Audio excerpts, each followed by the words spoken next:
देश के इतिहास का एक बहुत महत्वपूर्ण बजट निर्मला जी ने आज पार्लियामेंट में पेश किया है।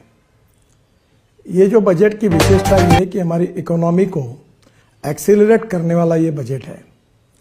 जहाँ तक इंफ्रास्ट्रक्चर को हर समय वित्त मंत्री प्राथमिकता देते हैं, इस समय भी हमारा बजट बढ़ा है, जिसके कारण इंफ्रा रोड सेक्टर में इसका बहुत बड़ा फायदा होगा। मुझे इस बात की खुशी है कि कृषि विभाग की ओर उन्होंने विशेष रूप से ध्यान दिया है।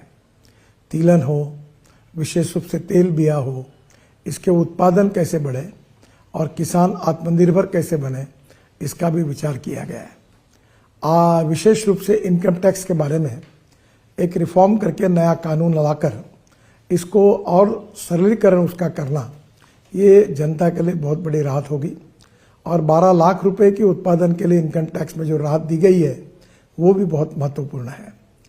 विशेष रूप से मिडिल क्लास का विचार किया गया है और मध्यम वर्गीय, उसके साथ लोअर मिडिल क्लास और गांव गरीब मजदूर किसान, इसमें रोजगार कैसे निर्माण हो और सस्टेनेबल डेवलपमेंट कैसी हो, इसका विचार करते हुए इस बजट ने पब्लिक प्राइवेट इन्वेस्टमेंट को इनकरेज किया है।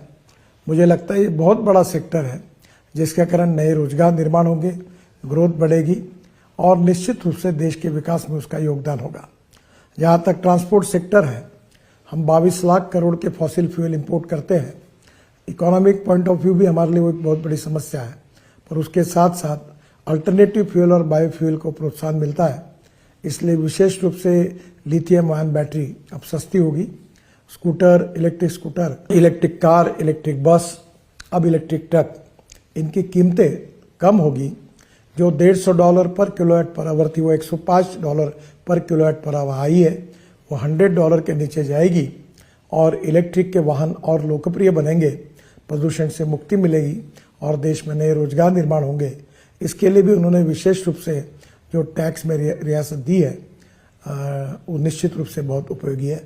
मैं निर्मला जी का बहुत अभिनंदन करता हूं और प्रधानमंत्री मोदी जी के नेतृत्व में आत्मनिर्भर भारत, $5 ट्रिलियन की इकोनॉमी और विश्व की हम तीसरी अर्थव्यवस्था बनने की प्रक्रिया में है, उसमें निश्चित रूप से हम कामयाब होंगे, ऐसा विश्वास व्यक्त करता हूं। नमस्कार।